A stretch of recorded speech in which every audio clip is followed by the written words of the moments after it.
The Judgment Day kicks off Monday Night Raw with Finn Balor noticeably being absent. The Prince is set for a match against Cody Rhodes later in the night. Rhea Ripley addresses fans and the tension in the group.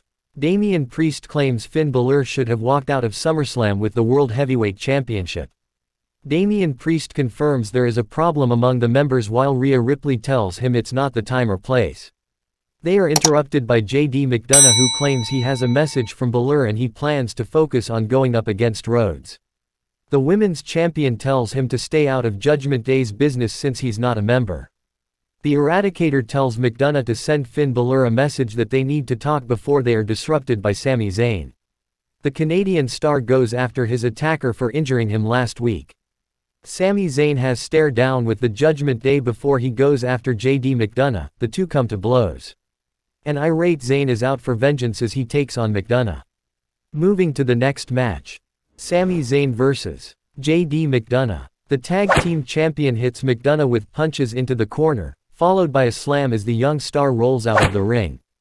JD tries to play mind games by rolling in and out of the ring, but Zayn catches up and suplexes him on the mat.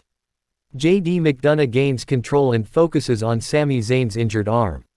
The former NXT champion tries to fight back and flings his opponent over the top rope as he nurses his left arm. Sami Zayn hits JD McDonough with a clothesline outside the ring. The 33-year-old turns things around, hitting his bad arm on the barricade. Sami Zayn hits JD McDonough with a headbutt off the top rope. He follows it up with a jump, but his opponent meets him with a dropkick midair. JD continues focusing on the injured arm while Zayn dodges and hits him with a clothesline to gain control. Sami Zayn's arm gives away as he tries to set McDonough in the Blue Thunder Bomb. The Irish Ace attacks Zayn with punches and kicks as he nurses his arm. JD McDonough takes advantage of the distraction and rolls up Sami Zayn for a pin, but he kicks out. The Canadian star turns on JD with a helluva kick and pins him for the win. Sami Zayn defeated JD McDonough. Moving to the next segment. Gunther addresses his upcoming match with Chad Gable for the Intercontinental Championship. He mocks the Alpha Academy member for thinking he would be the one to dethrone the ring general. The Alpha Academy interrupt Gunther. Gable talks about his previous match against Gunther that left him on the clock. Ludwig Kaiser's attempts to charm Dupree go against him. Maxon Dupree is not charmed by Kaiser's advances and slaps him when he calls the Alpha Academy a bunch of nothings. Moving to the next match. Chad Gable vs. Giovanni Vinci. The Imperium member knocks Gable off his feet with a clothesline. Gable turns things around as he trips Vinci, followed by a submission move.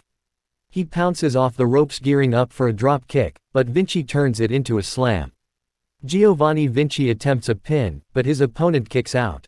Gable lifts Vinci for a German suplex, but he dodges and runs into the turnbuckle. The Alpha Academy member takes advantage of his opponent being disoriented and successfully hits him with a German suplex. Giovanni Vinci hits Chad Gable with a moonsault from the top rope, but he counters and sets him up for a German suplex. He follows it up with a pin for the win as an irate Gunther looks on. Chad Gable defeated Giovanni Vinci. The Intercontinental Champion is seething at Chad Gable's win. He proceeds to challenge Otis to a match then and there, to which he accepts. Moving to the next match. Gunther vs. Otis. The Alpha Academy member shoves Gunther to knock him off his feet, but that only angers him more.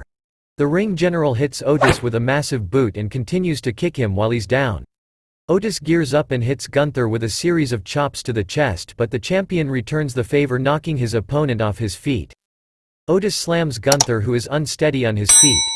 The champion is persistent to knock Otis off his feet, but both men are adamant to take each other down. The Alpha Academy member hits Gunther with a slam followed by the Caterpillar, but Gunther kicks him midway. The ring general powerbombs Otis followed by a pin for the win. Gunther defeated Otis. As Gunther celebrates his victory, Chad Gable hits him with a German suplex. Moving to the next match. Drew McIntyre and Matt Riddle vs. the Viking Raiders. Matt Riddle and Ivar kick off the match. The Viking Raider knocks Riddle off his feet and proceeds to kick him as he tags in Eric. The former champion fights back with a series of kicks followed by a forearm and a throw. Eric overpowers Matt Riddle before tagging in Ivar. The WWE star slams Riddle into the corner and brutally hits him with punches. The Scottish Warrior is tagged in and clotheslines Eric and Ivar. He flings Eric across the ring and clotheslines Ivar. Matt Riddle gets tagged in, but the Viking Raiders work in unison, knocking him out. They wreak havoc on the former champion before Drew McIntyre is tagged in again. Matt Riddle hits Ivar with the floating bro outside the ring as McIntyre hits Eric with a claymore. The former WWE champion then pins Eric for the win. Drew McIntyre and Matt Riddle defeated the Viking Raiders. Moving to the next match.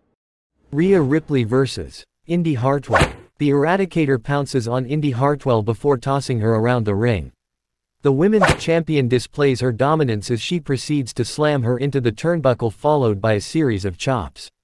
Hartwell turns things around as she slams Ripley into the post. The two roll out of the ring and Ripley slams Indy Hartwell spine first into the ring post.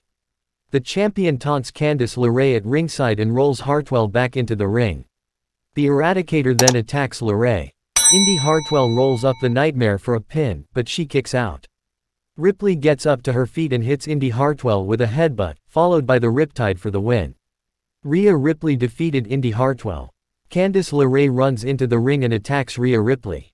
She teams up with Indy Hartwell, and the two take a few shots at the women's champion before making their escape. Moving to the next segment. Michael Cole seeks to find answers about Shinsuke Nakamura's attack against Seth Rollins last week. Seth Rollins has arrived to confront Nakamura. Shinsuke Nakamura claims he wants a shot at the World Heavyweight Championship. The Visionary walks out and claims that he is a fighting champion and had a lot of respect for Nakamura. He added that all Shinsuke had to do was ask for a title opportunity. Rollins lays out a challenge to Nakamura for the World Heavyweight Championship. The Visionary extends a handshake to Nakamura, who accepts and whispers something in the champion's ear that leaves him terrified. He turns around and Nakamura hits him with the Kinshasa kick. Moving to the next match. Becky Lynch vs. Trish Stratus. The man drives Trish Stratus into the corner before slamming her opponent across all turnbuckles. Lynch follows it up with kicks as Stratus uses her face mask as a weapon. The Hall of Famer hits the man with a series of chops into the corner. The man hits her opponent with the Exploder suplex. Stratus rolls out of the ring and Lynch follows it up with a sliding baseball dropkick. The two stars get back into the ring. The man climbs up on the top rope as Stratus sets her up for the Hurricane Rana, followed by a pin, but Lynch kicks out. The Hall of Famer slams Becky Lynch into the post outside. Becky Lynch has the upper hand, hitting Trish Stratus with a series of clotheslines. The man attempts another pin, but the Hall of Famer kicks out. Becky Lynch superplexes Trish Stratus off the top rope, followed by a pin, but her opponent kicks out. The Hall of Famer tries to retreat through the crowds, but the man catches up. The bell rings due to both women brawling outside the ring. They continue the chaos backstage through the crowd despite the match being over. Zoe Stark and Trish Stratus team up against Becky Lynch.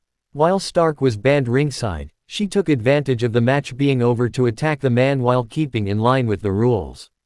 Becky Lynch vs. Trish Stratus ends in a draw. Moving to the main event. Cody Rhodes vs. Finn Balor. The two men kick it off by trying to bounce off the ropes and clothesline each other. Balor sets Rhodes up in a submission move. The American Nightmare turns it around while the Prince dodges. Rhodes lifts Balor in a suplex. Finn Balor chops Cody Rhodes before hitting him with a sliding dropkick. He attempts a pin, but the American Nightmare kicks out. Cody Rhodes gains control and has Finn Balor in a submission move. As he tries to wiggle out, Rhea Ripley and Dominic Mysterio run out to the ring. Cody Rhodes attempts a pin, but Balor kicks out. He looks up, and Damian Priest is making his way to the ring. The Prince uses the distraction to his advantage and gears up for the coup de grace. The American Nightmare rolls out and sets up the cross Rhodes, but Balor counters. Priest grabs Rhodes' legs as he gears up for a dive. Finn Balor checks up on fellow Judgment Day member while the American Nightmare jumps over the top rope. Rhea Ripley and Dominic Mysterio create more disruption as Rhodes climbs up on the top rope. Balor hits him with a superplex off the top rope. Priest then slips in the Money in the Bank briefcase as Dominic Mysterio's chair plan goes awry. However, Cody Rhodes catches the briefcase and hits Balor to pin him for the win. Cody Rhodes defeated Finn Balor. The Judgment Day attack Cody Rhodes as Sami Zayn runs out to his aid, but they turn on him too. Priest hits Zayn with a South of Heaven on the announcer's table. Finn Balor then proceeds to hit Cody Rhodes with another coup de grace inside the ring.